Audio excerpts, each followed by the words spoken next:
Welcome, everybody, to the Atheist Uprising. I am your host, Joshua Void, and I am here today to discuss a wonderful topic that was brought up on yesterday's stream, which was literally based on what was the symbology of Jesus's death. In a sense, there are individuals who believe that Jesus died a physical death. There are other individuals who believe that Jesus died a spiritual death. So that towards a certain extent, it is what is called ego death, where your ego dies in a sense, partially, or not partially, but how could I say it? Towards a temporarily, that's the word I'm looking for. Your ego dies temporarily and you ascend to a higher realm in a sense. And a lot of times this goes with also what is called a psychic death, or which also comes from psychedelics and everything like that. So it's going to be a wonderful conversation. Sadly, my guest has not come in as of yet, so I'm going to be talking about this aspect on my own personal views. And if the guest does come in, then we can actually start the actual conversation. But just at this very moment, which is really good, I just want to thank our supporters, our Patreon supporters, for really helping us do what we do, and that is provide awesome content for you, the viewer. And that's something that I love to do, and I'm so happy to have Linear and TART for patrons because they really do help us provide that information for you.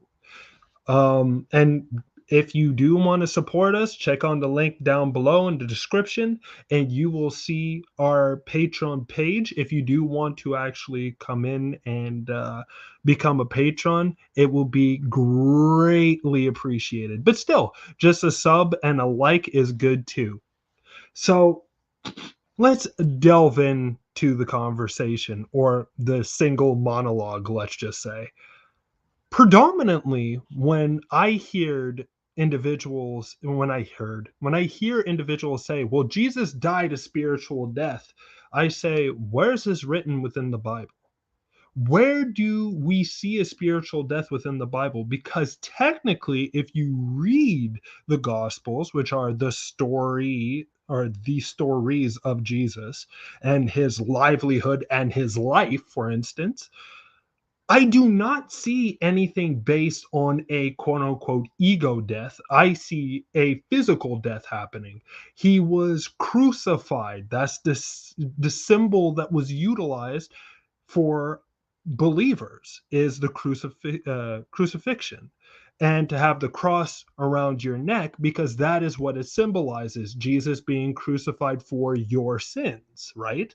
So if this is the case, then I wish, and if our guest does come through, then I wish for him to explain that to me. Is this his own interpretation, or is this a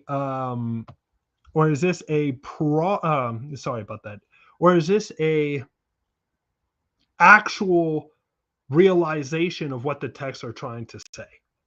So this is something that I really do want to delve into deeper with the guest if the guest comes in. I just got a message from the guest thinking that it was Central, and I'm gonna have to write him and say no, it was Eastern time, and then we can get into the conversation as a whole. But all in all, that is the thing that I really want to delve into with this discussion. I want to know, where in biblical literature does it say ego death was the thing that happened to Jesus? Or is it both deaths combined? Was his death both a physical and an ego death, or a spiritual death? And if that is the case, let's delve into that. Let's really delve into the meat and potatoes of that conversation. And it's going to be extremely interesting to see what the guest states for that. So this is going to be really, really interesting conversation. and he's going to be in a couple of minutes, so we can really delve into this conversation much more. So before I continue on my single monologue, let's see what's being written. Can you explain more the temporary part of it? Okay, 1 second, let me put this up. So can you explain more the temporary part of it? Like in the case of Jesus, it wouldn't be a temporary loss of ego, would it?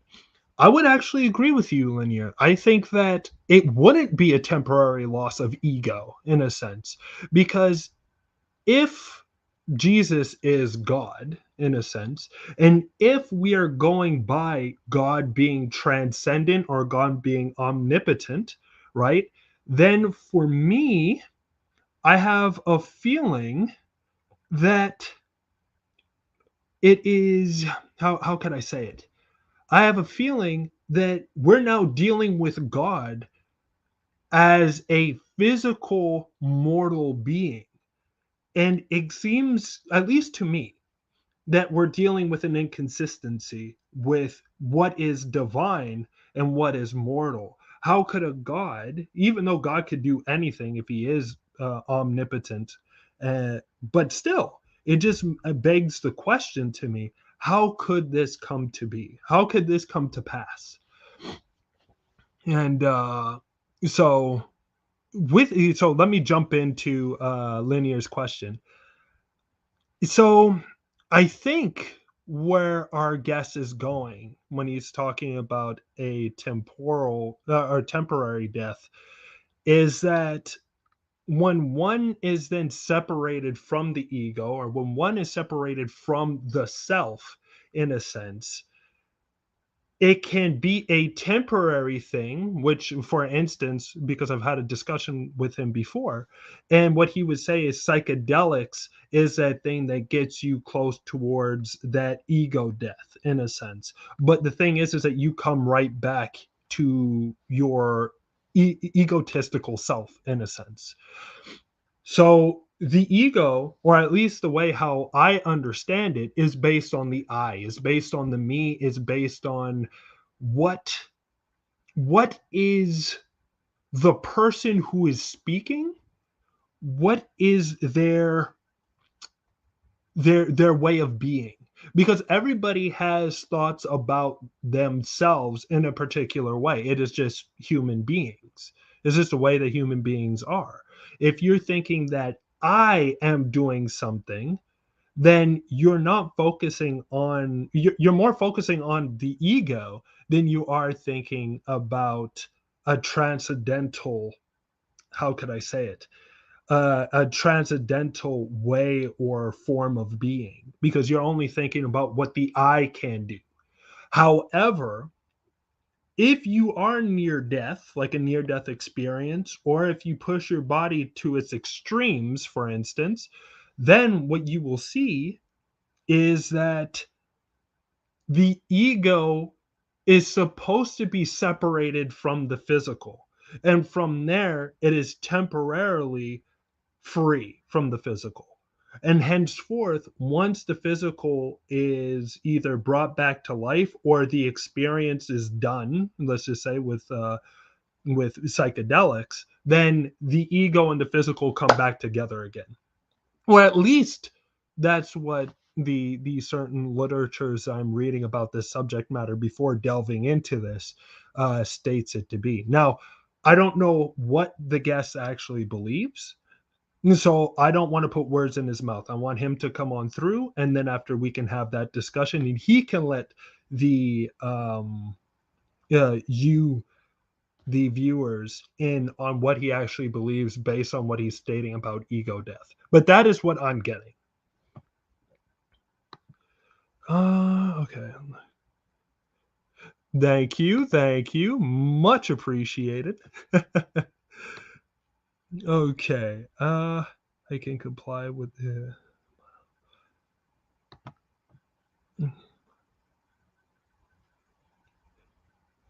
Right, that is perfectly fine. If you have any questions that you wish to ask and you wish to compile, that would be fantastic. Um, Oh no, you can't copy paste here. Darn it. Maybe try the iPhone because the iPhone has notes. If you can write and compile questions, the notes can most likely be copy pasted, and hopefully that can be done here. Or unless you're saying that Discord is not allowing, YouTube is not allowing for you to copy and paste. Oh, okay. Never mind. Never mind. Then there's not much that you can do about that. But what you can do, which would be awesome, is that if they come to you, just write them down as questions, and it's going to take longer. The process is going to be longer, but it's going to be good in the end. So you can get your questions out. Uh, Okay, but if 1 second. But if Jesus was God, then his death wasn't a real thing, as God can't die, right? Good question. Very good question. Um, I think, and that's the difficult part here, right? When we start reading the Gospels, is that how can God die? But a lot of individuals, or what I hear Christians state, is that God, in and of himself, is a his death on earth was was not a real death in a sense. Like, yes, he did die for your sins, but at the same time, because he was resurrected again, he technically did not die. But I don't know. Oh, by the way, the guest is here, so we can actually get the show started and get the ball rolling. um Hello, Kafei. How are you doing, my friend? Pretty good, man. Can you hear me? I can hear you loud and clear, my friend. Awesome. Loud and clear. So, before we get started, do you wish to give us a little introduction about yourself and let the viewers know who you are, please and thanks? Sure. I, I've been interested in these topics for a long time. I've caught in many times to like the atheist experience shows and stuff like that, and I've had this channel running where I upload some of my own content and some of the calls I've made with Matt Dillahunty and other hosts on the show, and I've always went by this online name Kafei. And a lot of people, I guess, in the community, some people are familiar with my bailiwick, but it's mostly dealt with, you know, consciousness, altered states, whether it be lucid dreaming or psychedelic induced states, meditation. I've been interested in all aspects of altered states of consciousness. Okay. Interesting. Interesting. And likewise have I. I'm not going to lie. For quite some, or not quite some time, but I would say within a couple of months now, maybe a little longer, I've been delving into philosophy a little more. I've been delving into qualia a little more. I've been delving into more of like the naturalistic perspectives of uh, consciousness in a sense. But at the same exact time, I've been reading what scientists have been bringing up and everything like that in order to get a full round understanding of, or at least try to get a full round understanding of where the where consciousness actually comes from.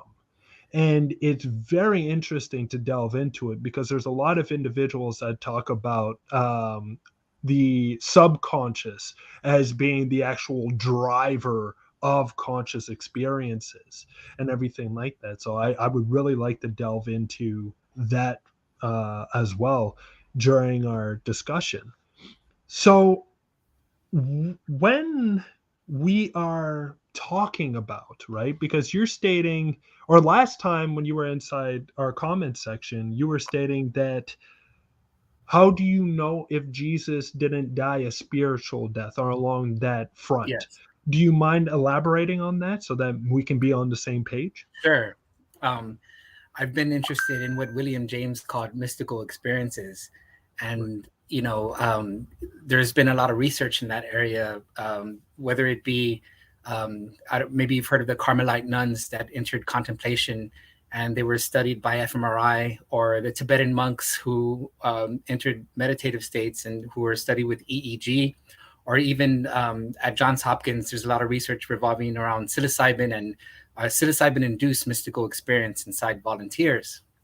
And Mhm. so what they're essentially doing at Johns Hopkins is they're giving volunteers a high dose of psilocybin. And the high dose is what the equivalent of what Terence McKenna called a heroic dose. And it's a dose that's necessary to elicit what they refer to as a complete mystical experience. Complete meaning it hits all 6 criteria on these markers that they developed over decades of research into Mm. this area. Research dating back all the way to the Marsh Chapel experiment in the 1960s, all the way into the more modern research with Roland Griffiths and his team in Baltimore, Maryland. And so what they found is that the induced mystical experience in their volunteers appears virtually identical to what mystics have described throughout the ages within the various major religions. So that Christ, the resurrection, the spiritual resurrection, may have been an event where this occurred. And so, it's been misinterpreted along the way, I think, to mean a literal death, but it may have been referring to this phenomenon, so that, Christ having the direct revelation of the Holy Spirit, or even Muhammad shivering in a cave. Mhm. A lot of this is also emphasized in Islam by the term fana. This is a term that means to die before you die, and Exactly. referring to a spiritual death. You can find it in Buddhism with nirvana, in Hinduism with samadhi. Each of the world's major religions has a term to describe this phenomenon. And so, the researchers see it as virtually identical to what these mystics have been speaking about. And so they relate it to what's called the perennial philosophy.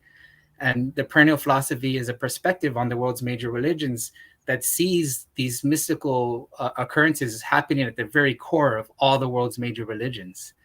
Mm. So yeah, I really think if Christ was a real person and he existed, it's very possible that he may have had a mystical experience, perhaps several of them, that got him to speak the way he did and behave the way he did.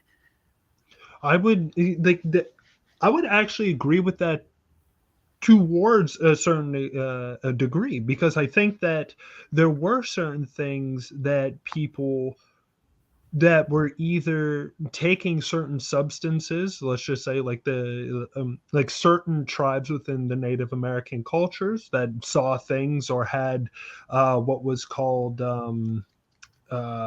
visions and stuff like that. I think that they were called eagle, not eagle visions, that's Assassin's Creed, but there was some type of visions that they would have when they would take ayahuasca or something like that, that would then take them on a journey, a spirit vision, that's what it was called. Mhm. And they would take them on that said journey, and they would do that as a rite of passage. So at least certain native tribes would do that. But at the same time, I do think that even though that there is something there, I think the issue is based on the interpretation of the data which is being put forward, I think. Because when we can talk about mystical experiences, mystical ex- for or at least as a physicalist like myself, I'm not going to say that you are wrong on the situation or right. I'm just going to explain as a physicalist that I find that it's more or less that the brain is not used to having these substances. It's not an everyday thing that people do. So when you are taking these substances, like the heroic dose, for instance, as you stated, or sometimes fasting for days on end, the body is not used to that. So, in a sense, the body tries to protect itself via hallucinations, via visions, via having certain things that, let's just say, that bring forth memories that they might have forgotten, but then don't really know how those memories came back to them because they thought that they were forgotten or something along those lines. And definitely, if you know Jesus's time, right, and even Muhammad's, and even if we go all the way back towards the patriarchs of Judaism, we see the tendency of fasting as being very important, but we also know that during the fasting experiences, there have been visions.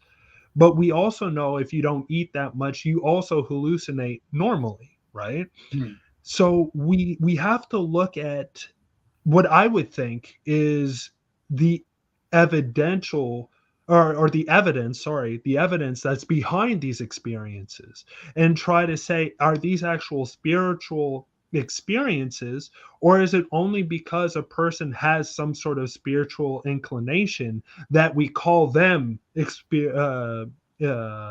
spiritual experiences? But when it's somebody who's in the middle of the desert starving, for instance, then it's just a hallucination.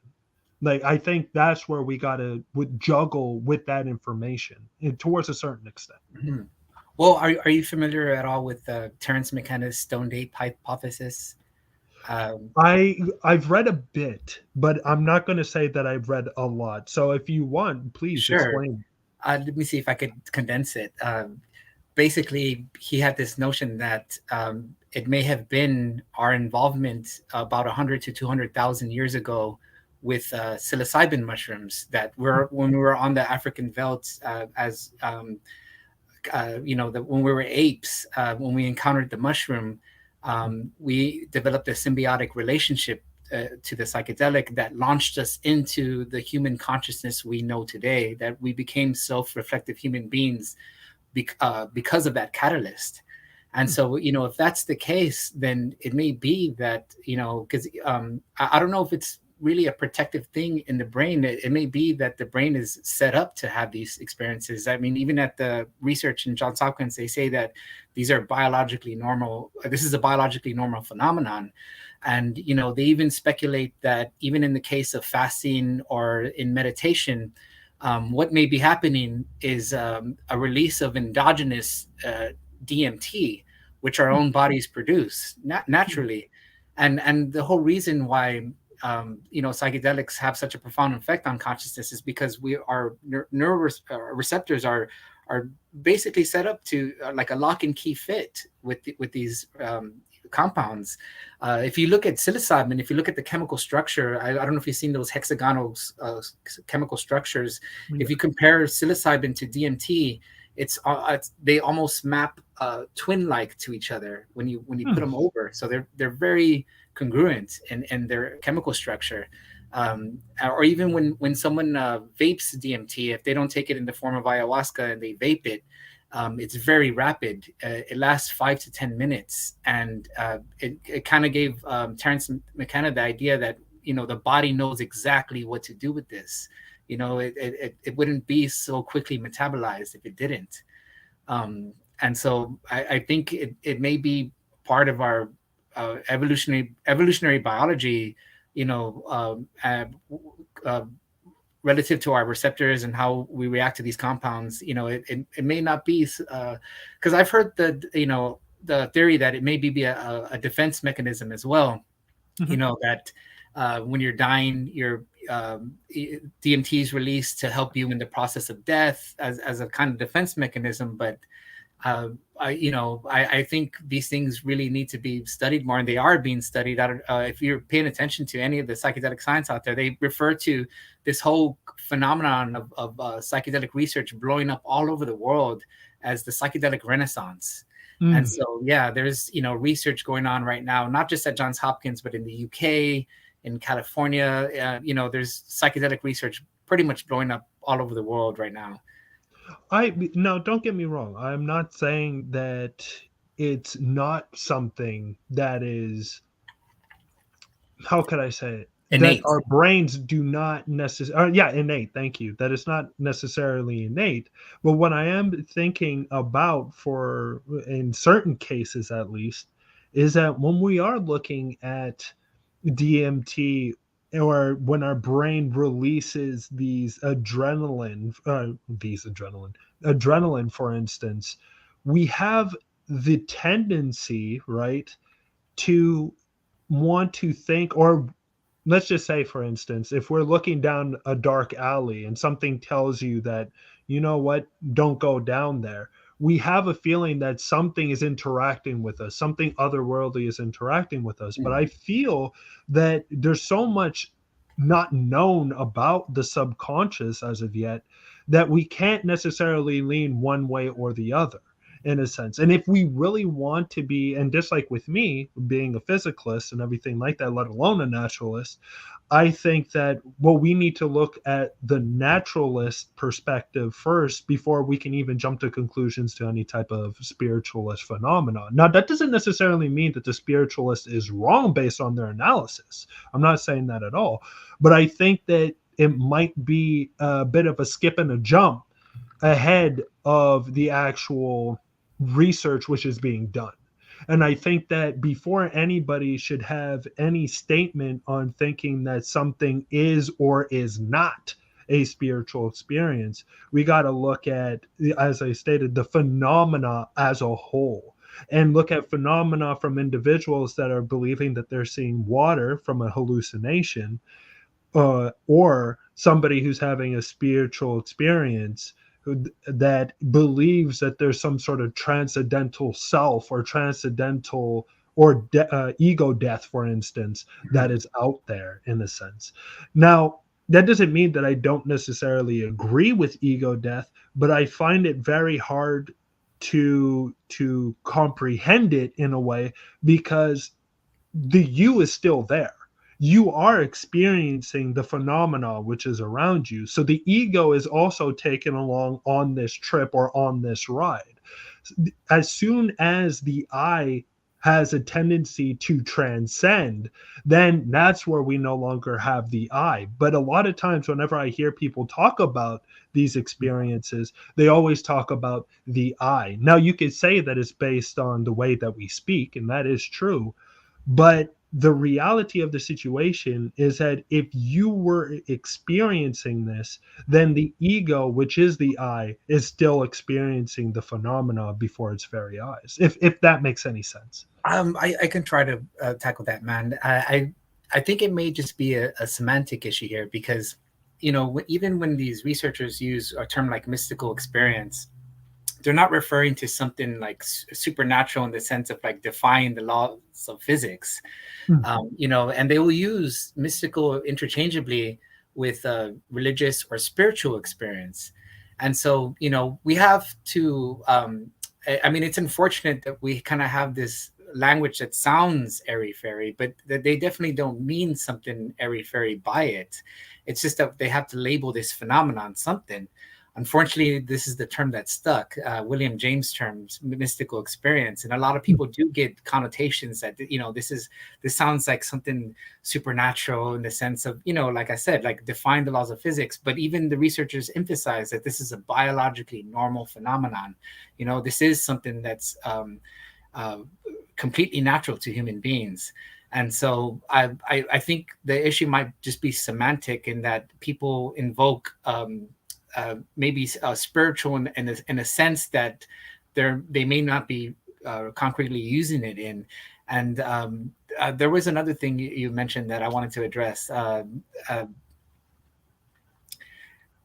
So you can make because that's one issue that I called into the atheist experience once to try to inform Matt Dillahunty about this, and he says, I don't care if people describe them as mystical, I want to know if they're in fact mystical. And I think he was going back to the same issue of like, does it mean that it's magical? Is it somehow defying the laws of physics? And when you mention ego death, ego death, you know, is a term that means that your ordinary sense of self is completely dissolved in this experience. And so, you know, but I don't think you could really refer to your ego still being there if it's completely transformed, you know. And so that's why I think it's a matter of semantics. And a lot of people will say, well, it's a subjective experience. I don't know if you ever heard this term non-duality in Eastern philosophy, but non-dual means, or a non-dual perception is not two or one. In other words, inside that experience, at the height of that phenomenon, you can't really say everything is subjective or everything's objective because the two appear identical. People will describe these very profound transcendental experiences. Of course, not during, if they're interviewed after the thing happens, but um, um, one of the characteristics is transcending space and time. This sense of all time, past and future, collapsing into the moment. And so and people will describe that in many ways. I felt like as though time froze, or it felt beyond dimensionality, or I had a fourth dimensional perception. um, and so there is this kind of a transcendental um, description that people use, but it's let me see, to use I think Jordan Peterson tried to say that it's a completely natural phenomenon, but within that phenomenon there is this sense of transcendence, and I think that's where maybe people have issues, or the physicalist or someone who adheres to naturalism might have an issue with. But have you ever dabbled in this yourself? Have you ever put it up to the test? I I definitely have when I was younger. And the thing is that I have seen crazy things while utilizing certain drugs. It is definitely true. But the way that I look at it, and the way that I kind of perceive it, is that it's not necessarily a vision in a sense. How I see it is that the brain is trying to understand the information which is coming to it, and what we call this transcendental form, at least the way that I look at it, is that the transcendental form is predominantly all memory that is either within the conscious and even within the subconscious, kind of melding together but incoherently. And from melding together incoherently, it provides a quote unquote image that is before you, that your brain, or your logical brain, or at least your brain, tries to logically perceive, but is unable to do so. So the only way that we can actually have these conversations is by saying, well, I had an experience which was transcendental. But I think that what we really start to feel, or when we really look at certain other information which is out there from other scientists that are also looking in on this, but then saying that maybe this isn't necessarily the way, that at least certain drugs, or drugs, have that spiritual type of knowledge, in a sense. Like, it doesn't give you something that is necessarily transcendent. It's just that it lowers your inhibition to such an extent that all things seem to kind of meld in together in an incoherent way, which just kind of blows your mind. And then after the experience, you're like, what did I just go through? So that's where my kind of outlook goes through. But I mean, you can go ahead and. All right. Well, I mean, a lot of people who do have it, they don't really describe it as an incoherent state. It's some people will say it's the clearest of the clearest, the surest of the surest, or more real than real, referring to the noetic quality that William James spoke of. And so, these researchers, when they gauge their volunteers for the complete mystical experience, they one thing that they notice, that it has nothing to do with their personal history. It seems to be like a universal phenomenon in consciousness that they tap into, that that it has nothing to do with the detritus of their own personal upbringing, or things like that. It seems to they even refer to them as transpersonal experiences because of that. And so and they do reside on a spectrum. They do have volunteers that will hit partial mystical experience, is a term that they use in the peer-reviewed material. Hmm. And so you can and it's very elaborate. If you look into it, it's they'll even refer to uh, portions of this experience, like let's say you're the lower end spectrum. They call them archetypal or visionary states, and these can be unique to the individual. Like, if you're for instance, if you're a Christian, you may see Christ on the cross. If you're Hindu, you may see Shiva, so on and so forth. I wasn't very religious myself, and when I had this experience, I saw a vision of Bill Hicks, the comedian, and and so, like, they could be very unique in that regard. However, when phenomenon begins to rise, or you start raising the dose at the height of this phenomenon, it no longer becomes you relating to something else, like an ego relating to a vision or seeing something. Now they describe it as the Hindu drop that merges into the ocean of Brahman. There is a unity that occurs, and it's almost as though consciousness merges with all things, all times, and all places. And people seem to be universally describing this. Aldous Huxley, he once spoke of the reducing valve of consciousness, meaning that the brain in our ordinary state actually is filtering reality, so that it's, we're not met with this onslaught of what's actually occurring, or this, this background consciousness that's you can call it God, you can call it Brahman. And so it's actually being filtered. And so what the psychedelics seem to do is remove these filters, so that you're experiencing the full splendor of reality itself. And that may explain why people who undergo this experience feel as though it's more real than everyday waking consciousness. Very interesting. Yeah. Definitely very interesting. But the question, because I think that scientists, even neurologists and everything like that, uh, have come, just like with Sam Harris, just like with a scientist that I'm reading now that I'm a huge fan of, Anil Seth, an amazing writer and an amazing scientist, in my opinion. And he really delves into the science of consciousness and how we have our conscious experiences and everything like that through scientific analysis. And what he kind of points to is a physicalist slash a functionalist perspective within the brain, that the brain interacts with most of its parts while trying to engage with information that is coming towards it. And bringing back, let's just say, Jesus into the equation, Mhm. if we're saying that, let's just say that Jesus was doing certain things that allowed him to, how could I say it? Allowed him to have a higher vision of self. All right, Robert X, have a great one and have a good sleep. And thank you for coming by.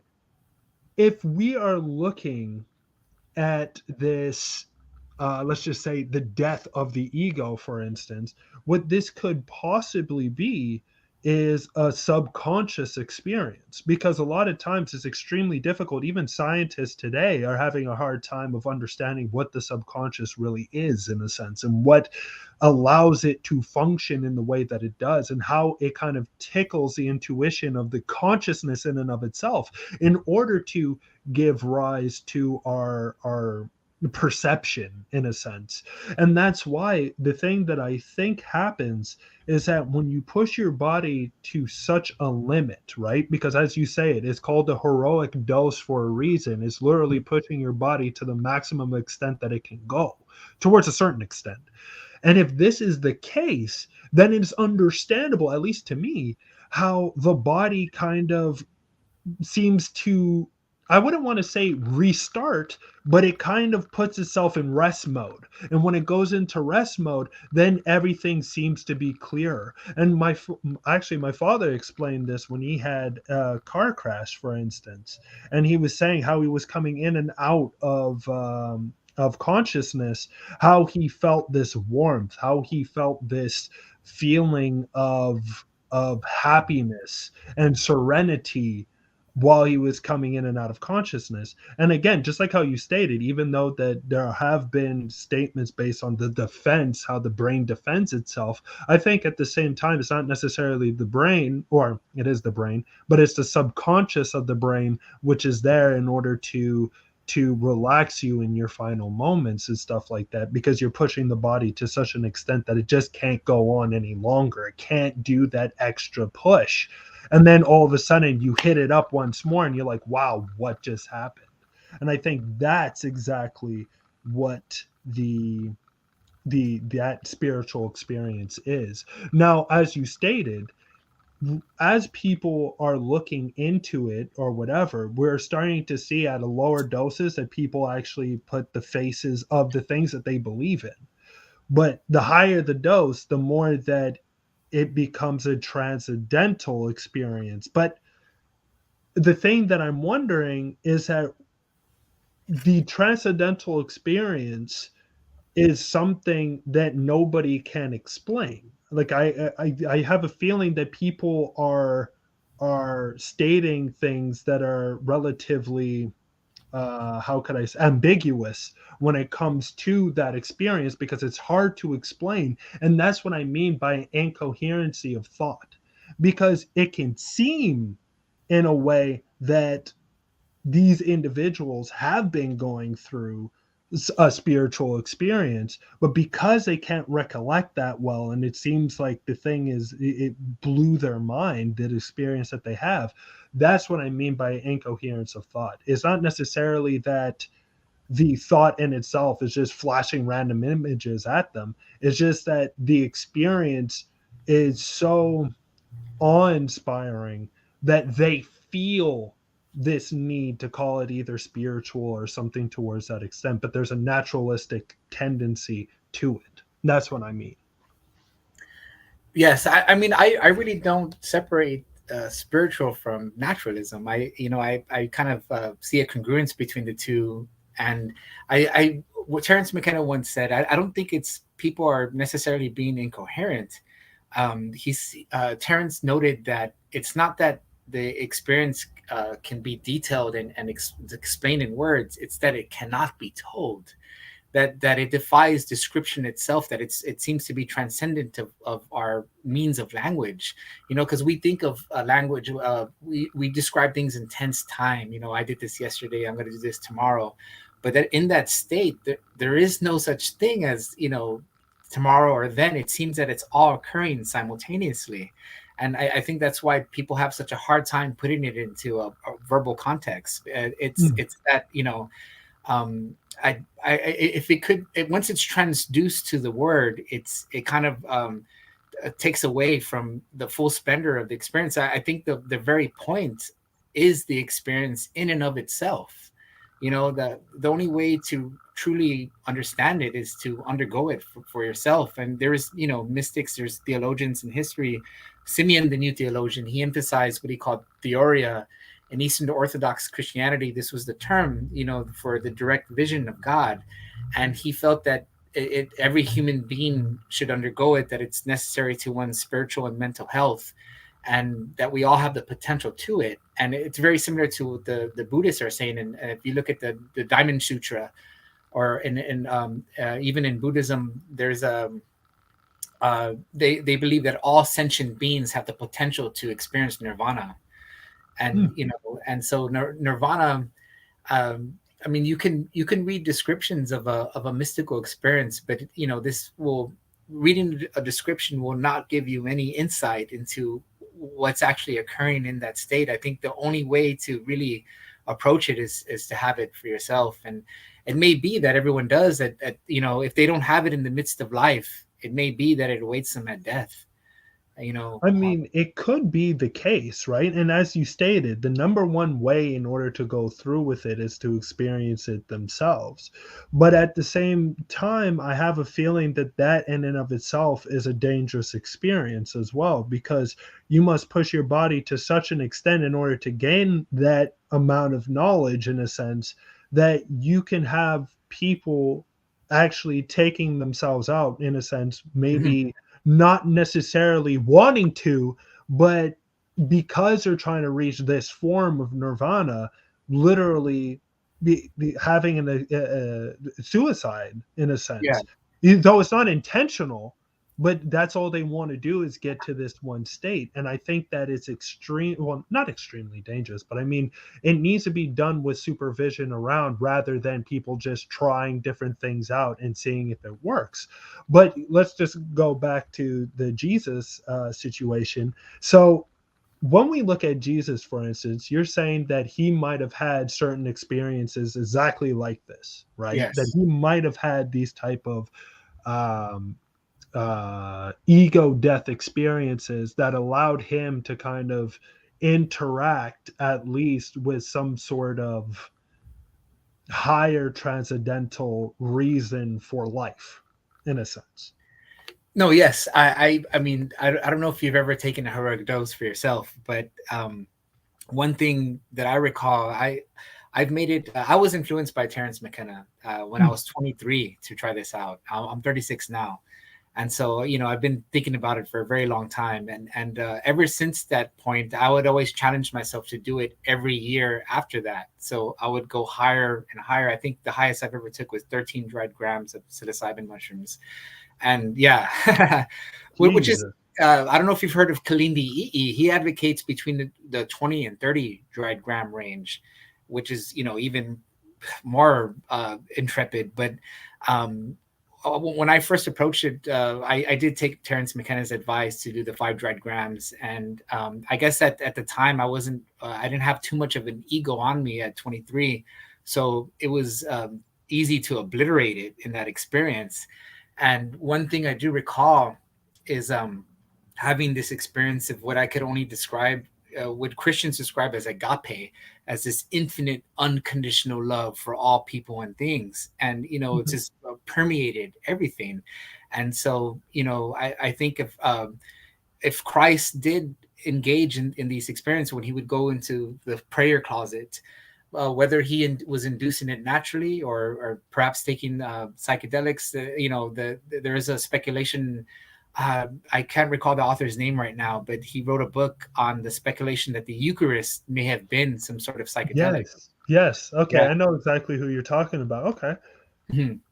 And so, this obviously would direct his behavior and his speech to speak in such a way to recognize this universal love and so forth. And there's even a recent guru that lived maybe less than 100 years ago by the name of Ramana Maharshi. Someone asked him, how should we treat others? And his response to that was, there are no others. Like it's all one. like so so this is the basis for the mystic that grounds morality in that they experience this universal love. They called it the golden rule. Even perhaps you've heard that term, and it's Yes. the basis of all religious morality. And so yeah, I think it's very possible that if Christ was a real person, that he acted and behaved from perhaps having those transcendental experiences. And I mean, though, when you talk about physicalists and a naturalist way of viewing these things, I really don't get where your issue comes with. Whoa, is it really spiritual? I think spiritual is kind of just the term they've had to recognize these ego death occurrences. Like I don't know where it clashes. I see what you mean, but I think for us as physicalists and naturalists, our number one thing is that we understand that if you take certain substances, you fast for a certain amount of time or a longer duration of time, you go out in the desert for a certain amount of time, there will be hallucinations, there will be things that are seen, there will be things that will trick you, there will be things that will lead you to actual water. Luckily, or like most people, they'll just die in the desert or die in their surrounding without necessarily anybody there to understand what they went through. But I think where we clash is based on the idea that there's some sort of transcendental knowledge which is there through taking these or either taking these drugs or psychedelics, for instance, or taking or going on a fast, or I don't know, getting lost in the desert. I think that these are just things that might have helped certain people in a sense, kind of like understand maybe suffering or understand how other people are going through their own thing in a sense. And we do know also that through fasting, it does actually have certain effects on the mind that are both good and negative in a sense, or on the brain that are both good and negative, or are pros and cons, I should say. And if that is the case, then we need to look at this not in a way of saying that everybody should do this because then Like, look at Jesus. He was able to experience his ego death because he fasted and stuff like that for, I don't know, 2 weeks or something like that, and henceforth he had this experience. Where for me, I think that, again, I guess with me it's twofold. The first thing is how dangerous it is for the individual themselves to go through that, just to experience something.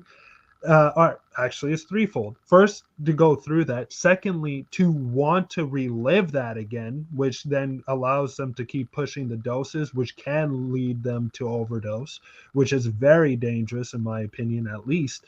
And then the third thing is that I think that the reason why we clash so much is because we see two different perspectives from it, where, let's just say, a more spiritualist will say, well, this is a journey and this is something that can show you that we're all one. And I think that human beings on their own, without doing that, can understand that on their own terms, in a sense. And kind of like the communists that did it wrong, in my opinion, but still they had that inclination of, this is what the working class people should do in order to have this universal brotherhood. But I don't think Marx did the heroic dose or anything like that, or fasted for days in order to come up with his hypothesis or theorem. And I think the last thing that we clash on is that it is a tendency of either godhood or nirvana and other things like that. Because as an atheist, as a naturalist, and as a physicalist, I do not perceive a soul. That doesn't mean that there isn't one there, but I, out of all the things that I have looked up so far in order to try to understand a soul through a naturalistic perspective, it seems that the tendency of a soul isn't there. We don't see anything that is soul like, in a sense. That doesn't mean that it's not there. It's just that at this very moment in time, our science is kind of showing that people who say that they have out of body experiences actually don't have out of body experiences because of certain tests that they do based on that and everything like that. So it makes it extremely difficult in order to gain the person's perspective of this out of body experience in the first place. And then when you tack on the extent of godhood to that, I think that's where the major clash comes from, because we're describing an unknown process and attaching something of great meaning to it where there might not be any meaning that is attached to it. I think that's where the clash really comes from. Oh, let me see. I could try to address some of that. Sure. The Taoist sage in the Tao Te Ching, I think one of the first lines is, the name that can be named is not the eternal name. And what they mean that by that is that we may come to call it God or Brahman. You may believe in evolution as being a naturalist or a physicalist. Hmm. The term God itself. I don't know if you've ever looked into the etymology. Etymology, as you probably know, is the history of a term. Hmm. And so if you look into the history of the word God, for instance, if you believe in evolution, obviously the term God hadn't always existed forever. It appeared sometime in the whenever we developed language, and Exactly. and so even before people were uttering the word God, if you look into Hinduism, Hinduism is a very old religion. It has roots dating back 10,000 BC. And so obviously at that time the word God didn't exist. They would refer to the divine as Brahman. And so uh, when I think of this, I don't know if I see the soul as some kind of like separate entity from the body, or I think we kind of develop ghosts in our language. And what I mean by that is that if you look at the etymology of the word soul, Hmm. it derives from psyche or psyche, from the Greek philosophers, and they were referring to consciousness itself. And of course you wouldn't say that consciousness doesn't exist. And I equate the soul to one's consciousness. I don't really see it as some kind of separate entity from that. And so let me see, what am I getting at? I had a point that I'm trying to get at here. Uh, I guess I don't perceive these things in a separate way. Another thing that I guess a lot of maybe physicalists might say is that referring to consciousness is that consciousness is generated by the brain, or you could say the subconscious, or so forth. A lot of people who develop or have this experience, they kind of develop a different perception on that. Maybe you've heard Graham Hancock. He Mm, talks about, he says, I no longer believe that consciousness is generated by the brain. He believes that the brain is more like a receiver for consciousness. So, like, a lot of atheists I've heard will argue, like, well, I've never seen a consciousness occur without a brain. I don't think that's necessarily the argument. The argument, from a spiritualist view, may be that the brain is a transceiver, in the sense that, like, the radio receives a signal, for instance, mm, and so, but the signal isn't something that the radio generates. It grabs it from something else, and it portrays it as this station or that station.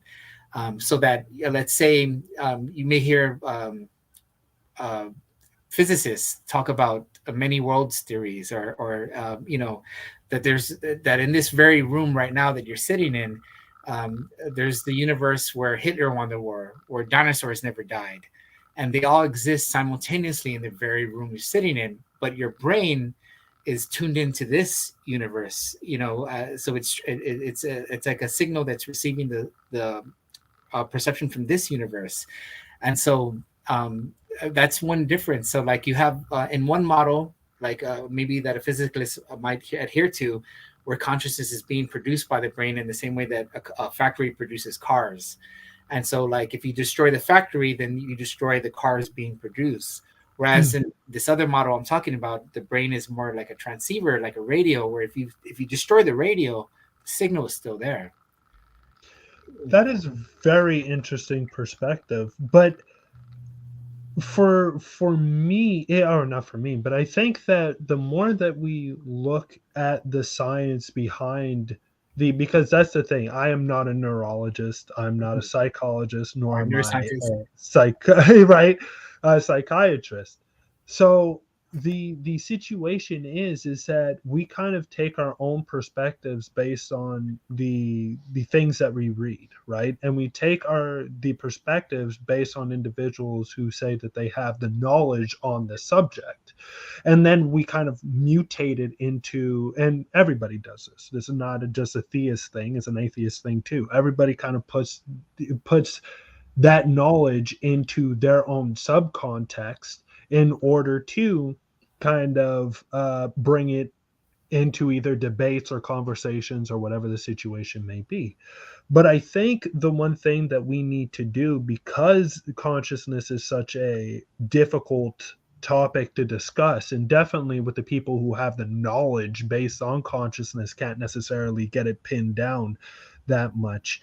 But the more that we see the information coming from neurologists and everything, and let alone psychologists and psychiatrists, we're starting, or the image which is starting to be produced in some level is a monist type of perspective, which is predominantly stating that all things come from the brain itself and then emanates from there. Now, don't get me wrong, we do have these individuals who are working with psychedelics and everything like that are kind of seeing how they can kind of not get around that, but show another piece of the puzzle in a sense.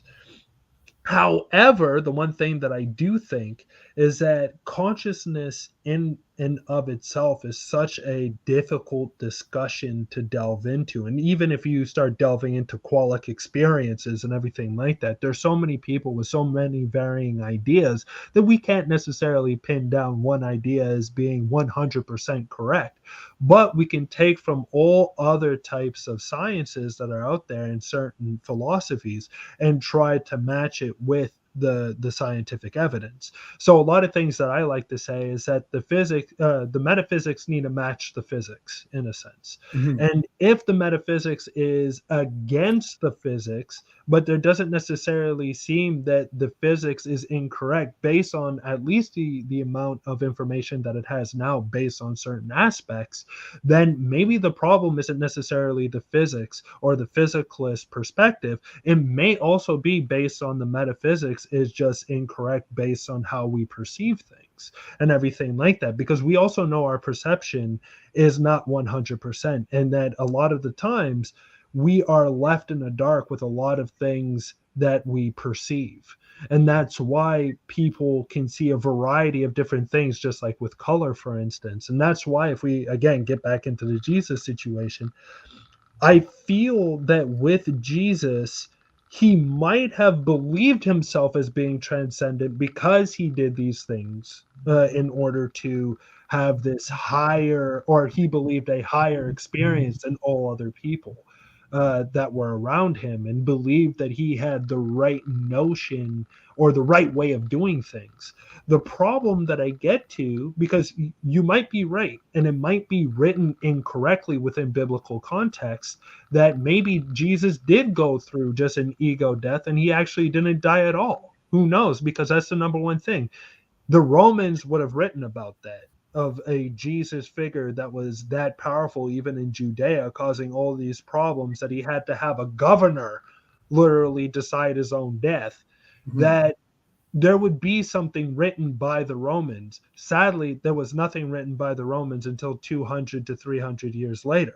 So, if that is the case, then we can slowly but surely start amalgamating the information which is there and start saying that, okay, either A, Jesus did not exist, or B, Jesus did exist, but the thing is that he did not die on the cross. It was only his followers afterwards which attributed his sort of nirvana experience as his, as you stated, ego death, and him rising into a new form of thought process or something like that. But then again, for him to be attributed as God within the Gospels in and of itself, that's a completely different conversation to be had there. And let alone these translations haven't, even though they've been through multiple transcripts, for instance, and people transcribing them for centuries, the reality that I see is that I don't think that they're talking about a spiritual death. I think that what they're really aiming for is a physical death, that Jesus died a physical death, then came back from the dead, and that's why the tomb was empty. How are you? I don't know if you've ever heard Alan Watts' take on this. Alan Wilson Watts. He's one of my favorite philosophers. He has a real interesting talk called Jesus and His Religion, and Okay. he mentions where I think it's John 10:30, where Christ says, "I and the Father are one." And in the scripture, the Jews pick up a stone and stone him, and he asked them, "Oh, all these good works I've done, for which do you stone me?" And the Jews reply, "We do stone you not for your good works, but for you being a man, call yourself God." And then he quotes the 82nd Psalm and says, "Isn't it written in your book that I have said ye are gods?" Uh, the implication being that I don't think he saw it as something exclusive to himself. And Alan Watts' take, Christ is as someone, a prophet who very powerfully had this mystical experience, and came to remind us that we are two gods, that it's not something specific to himself. And so there's also the idea of kenosis, or self-emptying, that Christ had to renounce his divine powers as to become man and become obedient to death. And so, and if you look throughout history, I mean, he's not the only one that's been persecuted. A lot of mystics were, if they weren't careful with their language, and some of them were prosecuted. Either their Meister Eckhart theses were condemned. There's Sufi mystics that were also killed for trying to express this. Or even Bill Hicks would say anyone who tried to advocate unity and love were killed. And Martin Luther King, JFK, so on and so forth. I think it's what the science is showing with the perennial philosophy and mystical experience. Um, it's a message that in a sense unifies the major religions. It sees all the major religions as having a underlying metaphysical source from which they all derive. And so I see that as something that could potentially unite humanity. And so even mystics themselves who had this experience, they kind of saw beyond their own religion to see that, hey, this is not exclusive to me or my religion. This seems to be a potential in everyone. And yes, there are dangers, like you said. Even the researchers are quick to point out that if you have schizophrenic tendencies, you definitely don't want to try psychedelics, because it may amplify something there that you don't want amplified. But at the same time, they also have other precautions where they can they have a age range between 25 and 75 for their volunteers. 75 is pretty old, man. Like, so if you're 75 years old and they'll screen you, they'll do a health screen, and if you have a good heart and they see everything's okay, then yeah, you'll qualify as a volunteer to try the heroic dose, and they see no issue with that. And so while there's dangers, they can be controlled to a certain extent. And you know, and you spoke about overdose. Overdose. I don't know if you've looked into it, but there's something referred to as the LD50 with the compound, and LD refers to lethal dose. In other words, like if you have 100 rats, how much of the dose of a certain compound, how much of the dose would it take to kill half of those rats? And if you can quantify that, you'll have what it would take to kill a human being. And so when it comes to psilocybin, you would literally have to eat about 3.7 pounds if you weigh 140 pounds to die from psilocybin mushrooms, which is almost impossible to bolt down. You Oh, know, you're definitely like in that case, yes. But I mean, there are also different because in order to experience this or whatever, there are some people that will take the proper way in order to experience it, but there's other individuals that will try to take it into their own hands and be like, well, if I take this, maybe this will give me the heroic dose, and then sadly it unintentionally commit suicide because of that, right?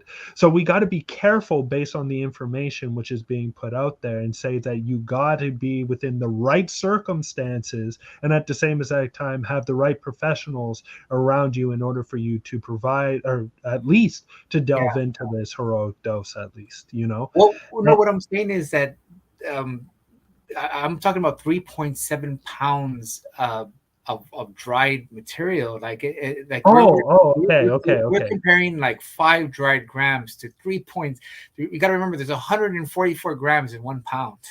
Yeah, So okay, good point, good okay, point. so like 5 dried grams to 140, it's far. You're very far away from a lethal dose. That is a good point. That is Yeah, a good and point. so like it's almost impossible to reach a fatal dose on these things. Like the way people die from taking mushrooms is by misidentifying the mushroom and actually taking a poisonous mushroom. And then if you took Ah, 5 dried grams of a poisonous species, yeah, then yeah, your liver will become mush. There's nothing science can do for you at that point. that's right. Yeah, Exactly. and Exactly. so but So, yeah, go oh, ahead. sorry about that. But just one other thing too, because we do have one question Sure. from the comment section. So I'm going to bring this up. So does Kafei believe the soul dies with the body then? So do you think that the soul in and of itself dies with the body, or do you think that the soul is transcended from the body? From what I spend a lot of time studying comparative religion. I look into Hinduism, even Manichaeism, outdated religions that have come and gone, Egyptian religion, Greek religion.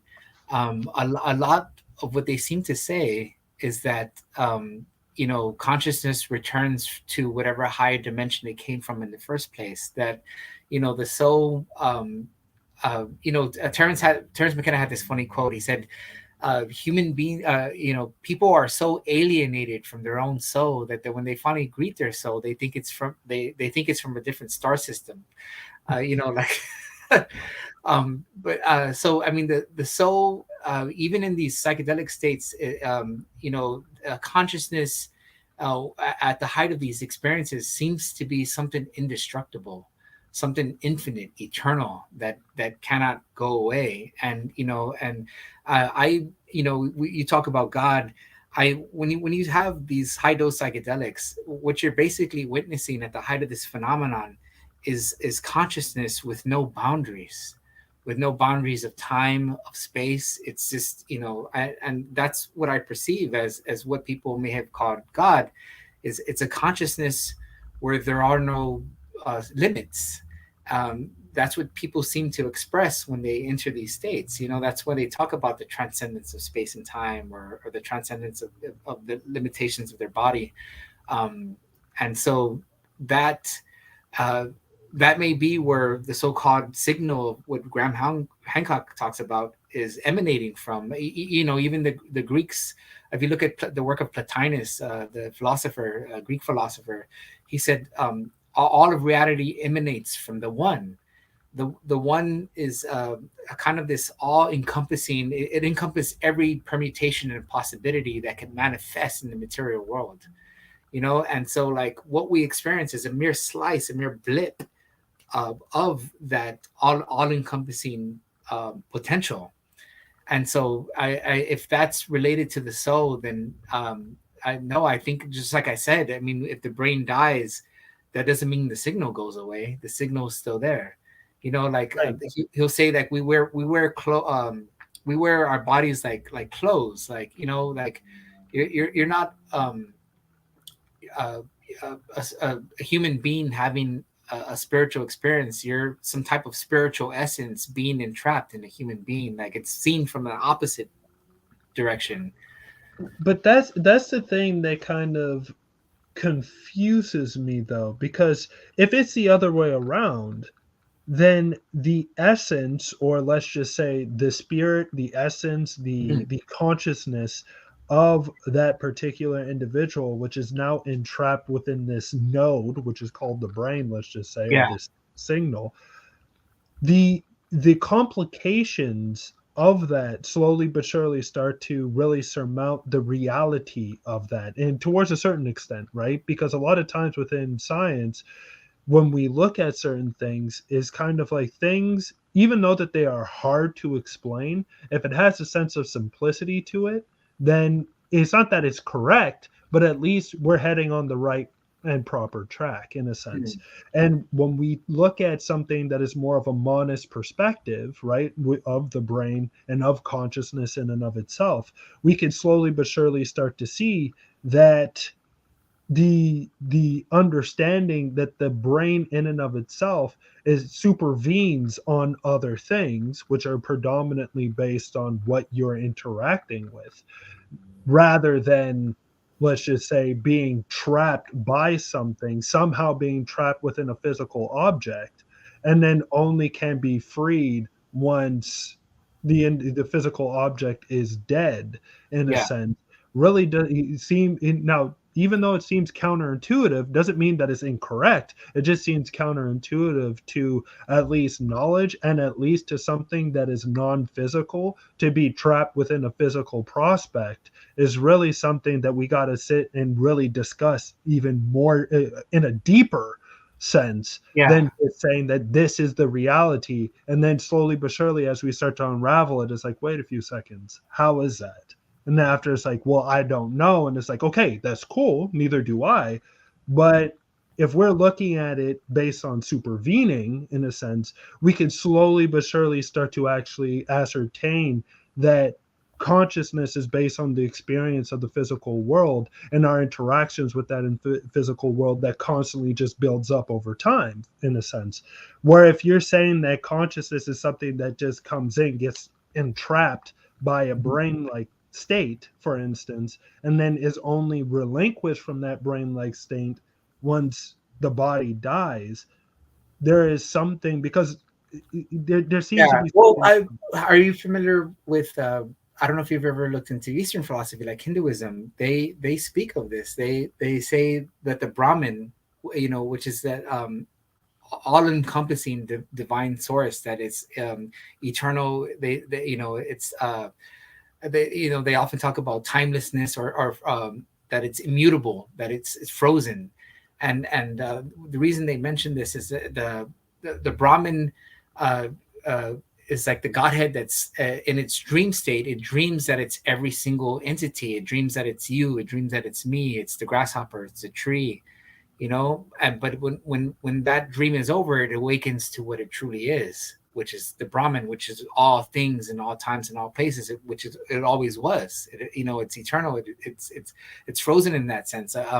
Another way to put it is I really like Einstein's block universe. I don't know if you ever heard of the block universe, but Off and on, I didn't necessarily read fully on it. well, Einstein had this idea that everything is in predetermined. That he didn't believe in free will. So the notion of the block universe is that the universe exists as a kind of block. So if you, let's say, just as an example, let's say you consider the Big Bang, and you have another supposed event called the Big Crunch, which is when all the universe collapses back on itself into the singularity. Mm-hmm. So all that in between is what he referred as the block universe, that every single moment in time is already there. It's already frozen in time and space. And so while you may think you're doing things and having experience and you're making choices, you're actually just playing a role that's already frozen along this timeline. And that all the future is already happened in this sense. If you refer to the block universe, it's like the reel of film. Like while like if consciousness was a projector, and like a movie, like, and you see patterns, you see things moving and stuff. But if you refer to the reel itself, the reel is a physical object. It's already it's in the can. Everything is already in the can. And so while you think you're playing out this movie, it's actually already done in a sense. So like the script is already written. Yeah, the script is already written. Playing the script. Yes.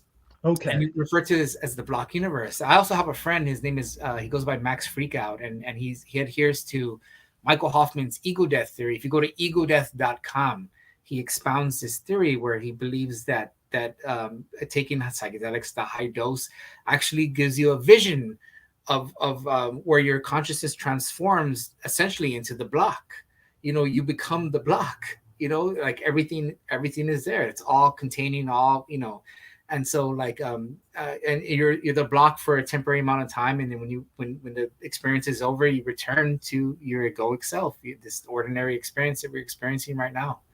And I mean, it's a very interesting theory. I really like the guy, man. I haven't spoken to him in a while, but so the block is already frozen. That's why they speak of God being immutable, all-knowing, omniscience, all powerful, omnipotent in the sense that it sustains what's the block. I think a lot of people have this naive notion that an all-powerful God, like if he's a Superman with powers that can do anything, whereas in this idea of omnipotence, it's the all-powerfulness that sustains the very universe itself. It sustains existence itself.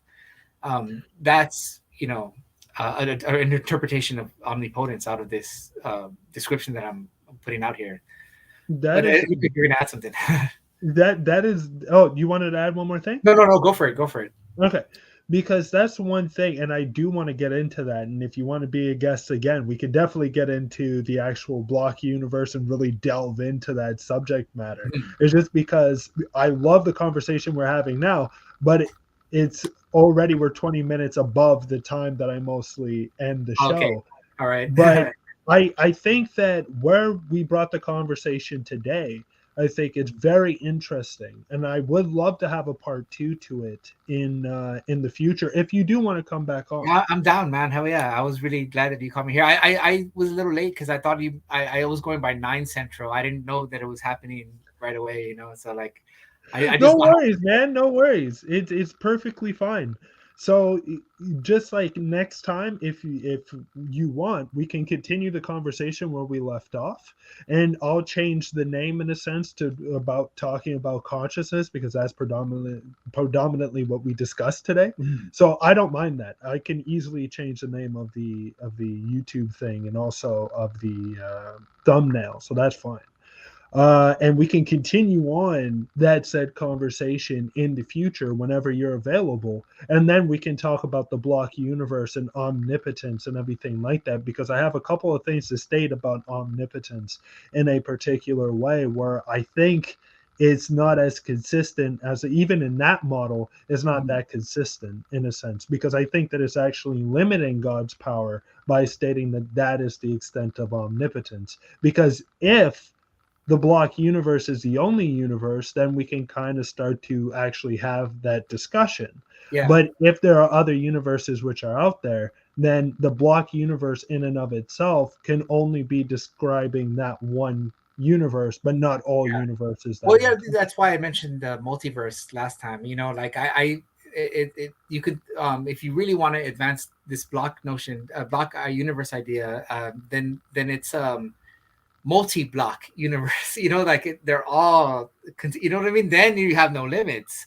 But you see that's where you could take it, and the reason I brought it up was because you talk about this limitation inside the body, the brain. If you're just an actor or a segment within that block, then you're just all a person doing is when they identify with the ego, when they identify with their material body, they're just no kind of recognizing a portion within the block. They're not recognizing that they're in the entire block itself. Like your actions are not truly your actions. They're the actions. They're just a portion of the actions of the block itself. So your true identity is not in your material body. Your true identity is contained within the entire block. That is very interesting. And I really do want to get into that discussion because, as a naturalist and a physicalist, for me, the thing that I look at is that I don't think things are predetermined. I think things Hmm. it's in more in a weird position than a predetermined position where there are certain things that seem to have cause and effects, but I like to take the Humean route because I think the Humean route is the most sensical route into looking at how the universe or how we see cause and effect to Yeah, begin with, and that we really don't know. We don't have a lot of information based on are things actually causing and affecting the way that we think they are, or yeah, is it that they have an imposition of having some sort of effect when you do something to them? And henceforth, their disposition is completely different in the way that they interact with certain objects. And yeah. henceforth, that's why certain things that we might think are cause and effects are just dispositions and the way that things interact with certain other things based on their consistency. Well, you may be right. The guy I mentioned from that expounds this theory at egodeath.com, he happens to be a compatibilist, so like even though he adheres to this block universe notion, he at the same time is a compatibilist, which the compatibilist sees no uh, paradox between free will and predetermination, so Yeah, we can definitely delve into that some more. So, again, thank you so much for coming on. It was a good conversation. Thank you for coming appreciate it, on. man. Yeah, it was Uh, cool, man. Thank you. Absolutely, absolutely. And everybody who's on, thank you for coming on. Thank you for watching.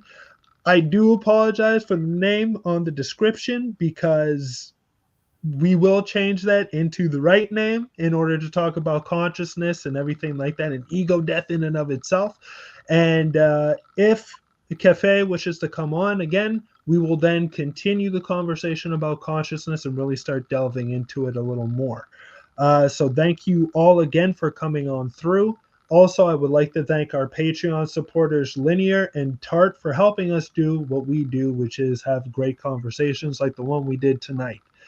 And again, I hope you all a very good night, and I will see you next Saturday because we're going to have another great conversation with a theist, with another theist, and we're going to delve into another conversation with Jesus. Or not with Jesus, but another conversation about Jesus. That's what I'm trying to say.